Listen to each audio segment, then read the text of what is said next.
Hi all, it's Vanessa Love and this is my channel about the mental health field and related topics. In case you're new here, I have my master's in art therapy and mental health counseling, and I'm licensed in Connecticut and New York.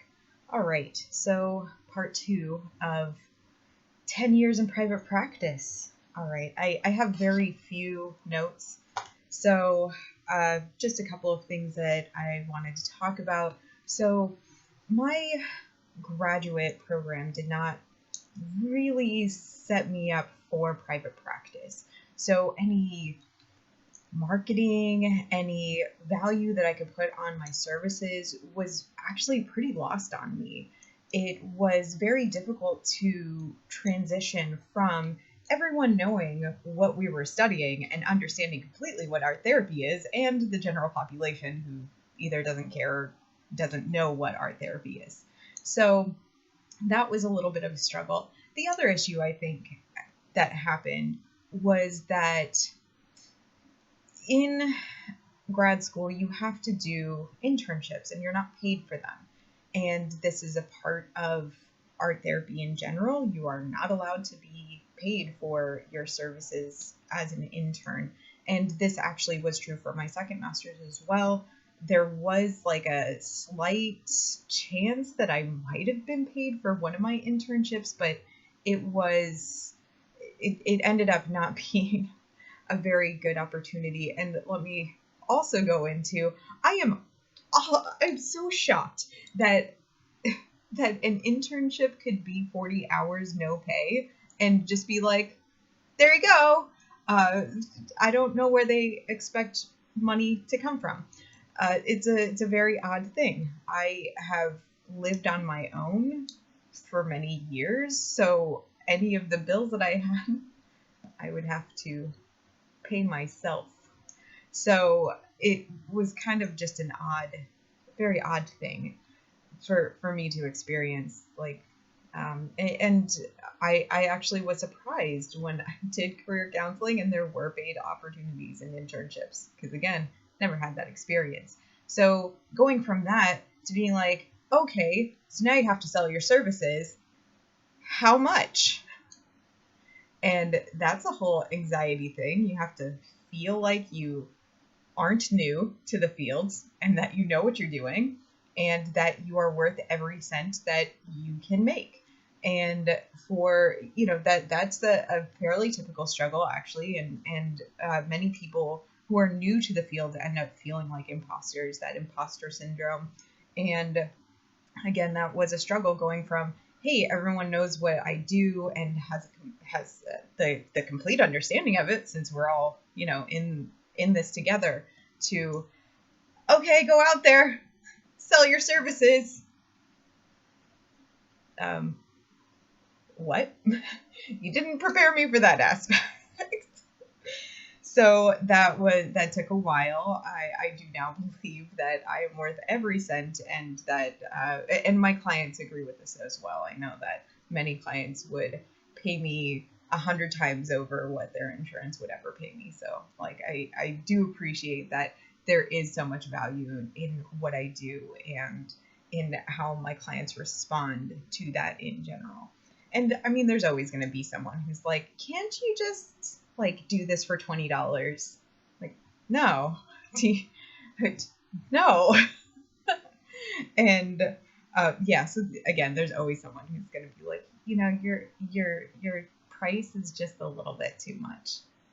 Okay, all right, well, find someone else then. Thanks. So I do have to say that 2016 was a terrible year for me in private practice, and it was really tough at that time to stay in private practice. Now, every therapist goes through this, and they do try to kind of give you sort of skills and to recognize this in grad school. But at that point, I had been out of grad school and out of any classes for 6 years. So I really just didn't know what to do with myself. I also did not know at that point that compassion fatigue was a part of, it was a precursor for burnout. Now, I only got to compassion fatigue and then I stopped myself. I recognized it, saw, okay, well, I have to feel like I'm in control of something in my life, so let me figure out what I feel like I'm in control of. And, I know now I can be like, well, I'm in control of my schedule. I'm in control of how many clients I see. I'm in control. But at that point, I was not feeling that. And in fact, I did not have enough clients to cover all of the bills that I was incurring at that time. So I was given the option of either take out a loan, which I already have student loans that I wasn't sure how I was going to pay back. And, now obviously I can pay them back. But at that time, no idea. And I didn't want to take out a loan knowing that I would have to repay it and not knowing when this slump in my caseload would improve. This is when, so up until that point, I was not actually on any insurance panels. And there are therapists who, the top is don't accept insurance because it's just such a hassle anyway. But at that point, I was like, okay, I guess I'm just going to have to get on insurance panels. And I have to say, there are times when I regret that decision because some of these insurances pay so extremely low that it's like I could have just given my time and done something for charity instead of be paid so low. But there are a lot of really great insurances, and at that point, the Medicaid in Connecticut had increased how much that they pay for therapy services and had allowed their clients on that, people who had that insurance to go to people in private practice. So I was able to get on their insurance panel, and it's so wonderful because I get to work with low-income adults who would normally not be able to afford my services, but it is available because it's no charge to them. It's with the state. And so I don't regret that part because it's so, oh my gosh, it's so wonderful. And now that I have more clients on other insurances and I'm getting reimbursed very well from those insurances, it's like, okay, good. Yay. There are still insurances, like a couple of my clients have these insurances with such high deductibles that I'm like, you're never going to meet that deductible. It's like, so you have like an $8,000 deductible. Therapy is never going to get to that in like 1 year, like ever. So like they don't meet their deductible and have to pay me out of pocket, which I feel terrible for. But I'm also like, my clients, they're good. Like I like working with everyone who I work with. So yay.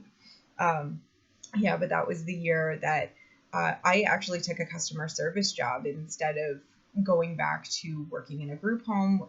The group home didn't pay enough for what it was, and I don't think that I could go back and be like, hey, could you increase my hourly rate to something that's actually worth me getting screamed at in the face and called a bitch all the time? Like, I'd appreciate that.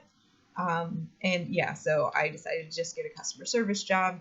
And although the decision was a little bit tough, I don't regret that decision because it gave me just other skills to have, and it gave me a boost in, my income to make my help me to meet my bills and catch up on every other bill so that I could go forward. And then once I was on the insurance panels and I was getting consistent clients, I was like, okay, well, thanks for the opportunity. I'm out.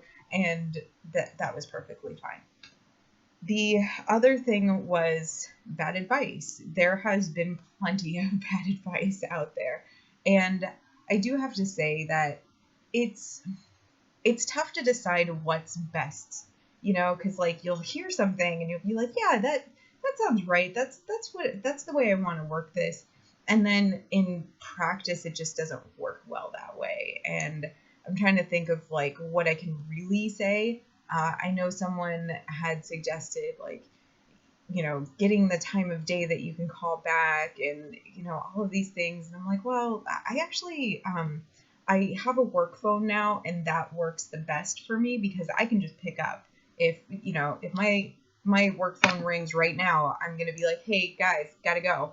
And I'm going to pick up my work phone and usually talk to someone. And I think that that's very helpful. I have it timed so that at a certain point during the night, it will not ring. It's on do not disturb until the morning, because if someone needs me at that time, I'm not going to be able to help them. I'm not in that mindset anymore. I'm not in my office. So, cutting that off at a certain time of the night is very beneficial, I have to say. So that has actually improved a number of things, including not having to make time to call people back and hoping that I get them, or hoping that, everything works out, blah, blah, blah. I really do like that. And email has become much easier as well. Let's see. I'm trying to think. What's the other one? It was like call 3 times in a week, call 2 times the next week, call 1 time the week after. Really, if someone's not calling you back right away, like, it's okay. Just, it's fine. And I know that in the past, maybe there were like a couple of phone calls in like the past year that I just was like, oh my gosh, I did not get back to that phone call. But there are plenty of other phone calls, like right away, I get back to them, because therapy is an important decision. And once you decide to come in, then that's like, your therapist should respect that. I find that my colleagues are not as great about that. And when I have had to call people just to like get referrals, or say, oh, like, have I talked to this person? Do I know this person? I often don't get a response. There was one time someone waited like a month to get back to me, and I was like, there is no absolute way that I'm going to recommend you for anyone, because why? Even if you are busy, make the time to make that phone call and be like, hey, I don't have any, anything in my, like, I don't have any time in that. So I think one of the cool things about this is that if you end up not wanting to work all the time, like you don't want to have, 40 clients or 30 clients or whatever in a week, you can be like, hey, I only accept full fee clients. And if you can get 10 of those in a week and you feel comfortable with that, then you have plenty of time to do other things. And hey, your caseload is going to be full and your bills are going to be paid. So, that's definitely also something to consider. Some clinicians like to do sliding scale fee. It's completely up to you if you want to do that. I do that because I'm just like, well, if this is within your budget, then that's what's within your budget, and we'll work with that. So, I find that I feel like I have a really good grasp on that, whereas like other people are like, can I just give my services away for free? And it's like, yes, who's going to pay your bills? And, and for some people, they do have their bills paid, so it's not really a big issue. But at the same time, I'm kind of like, but you probably want a sustainable job that you can work in, get your bills paid, and not have to see 30 clients. I have written out like my ideal practice and my ideal schedule, and usually it does include something like 18 to 20 clients per week, and that's a really good number for me. That's about it's very manageable for me, plus doing billing. But I mean, that's been over the years. I do want to say that a couple of years ago, I did read How to Be a Wealthy Therapist by Casey Trucco. Yeah, I think that's the name of it. And that had a lot of really good practical things that get you thinking about your practice, your needs, all of that stuff. And I don't think that it's a problem to want to be a wealthy therapist, as long as it's not like, hey guys, I can teach you how to do all of these things. And then just kind of just train other people to do the things that you've been trained to do. I'm like, no, I want to be with my clients. But again, every therapist has their own real like professional trajectory, their professional journey. So things like, there's people who become practice owners right away. There's some people who wait to become practice owners. There's some people who like to be solo practitioners. There's some people who write books. There's some people who love giving speeches and doing workshops. And it's all just a matter of like how you want to fit into things and what you feel your strengths are. And, you might get in this field and go a completely different way. I know a couple of the people who I went to school with ended up not using their art therapy degree. And, at first I was like, why would you do this? And then I'm like, you know what? That's you. That's your journey. That's what you're going through. Like, I'm not going to sit here and be like, but how could you?